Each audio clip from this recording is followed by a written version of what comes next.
গত 11 তারিখ ফেব্রুয়ারি 2025 আমাদের কাছে একটা কমপ্লেন আসে ইন্সপেক্টর অনুরাগ সিবিআই আগরতলা ইউনিট যে ওনাদের একটা সিবিআই ক্যাম্প অফিস যেটা শ্যামলীবাজার কোয়ার্টার কমপ্লেক্সে অবস্থিত।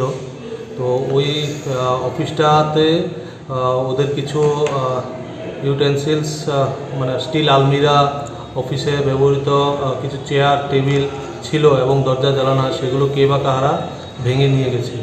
তো ওনাদের সাথে কথা বলে আমরা জানতে পারি 2024 সেপ্টেম্বরে লাস্ট ভিজিট করেছিলেন ওনাদের এই ক্যাম্প অফিসটা এবং 11 ফেব্রুয়ারি সেকেন্ড ভিজিট করার পর ওরা জানতে পারে এই 5 মাসের মধ্যে কোনো দিন বিভিন্ন সময়ে আননোন মিসক্রিয়েন্ট এগুলো চুরি করে নিয়ে যায়। তার মধ্যে 8টা স্টিল আলমিরা ছিল এবং 2টো কোয়ার্টার তাদের অফিসের দরজা জানালা এবং ইলেকট্রিক অ্যাপ্লায়েন্স যা ছিল সবগুলো নিয়ে গেছে এবং কিছু চেয়ার নিয়ে গেছে। তো আমরা সেই কমপ্লেন মূলে একটা মামলা নথিভুক্ত করি এনসিসি পুলিশ স্টেশনে। সেই নথিভুক্ত করার সাথে সাথেই OC Abhaynagar Joynal Hossain, sub inspector of police, ওনাকে তদন্ত দেওয়া হয়।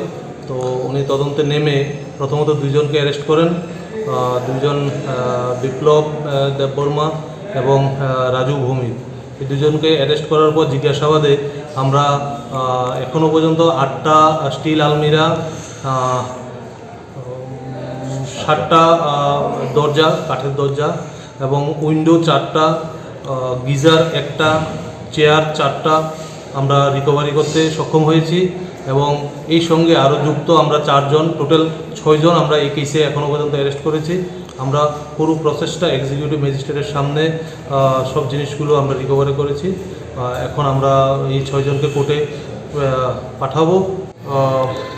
তাদের বাড়ি ম্যাক্সিমামই শ্যামলীবাজার এরিয়াতে এবং খেজুরবাগান এরিয়াতে, সবাই অ্যাডজেসেন্ট। তো তাদেরকে আমরা আজকে কোর্টে পাঠিয়ে তাদেরকে রিমান্ড আনবো। আচ্ছা, যাদেরকে আটক করা হয়েছে তাদের বিরুদ্ধে আগের কোনো চুরির মামলা আছে কি বা তারা এদের সাথে কোনো যুক্ত আছে?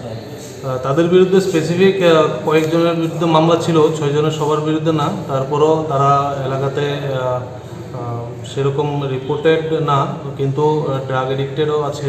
তো আমরা সেই সংবাদের ভিত্তিতে আমরা ওদেরকে ডিটেন করেছিলাম। প্রথম 2জন ওদেরকে জিজ্ঞাসাবাদ করে বাকিদের আমরা ডিটেন করতে সক্ষম হয়েছি এবং জিনিসগুলো আমরা রিকভারি করতে সক্ষম।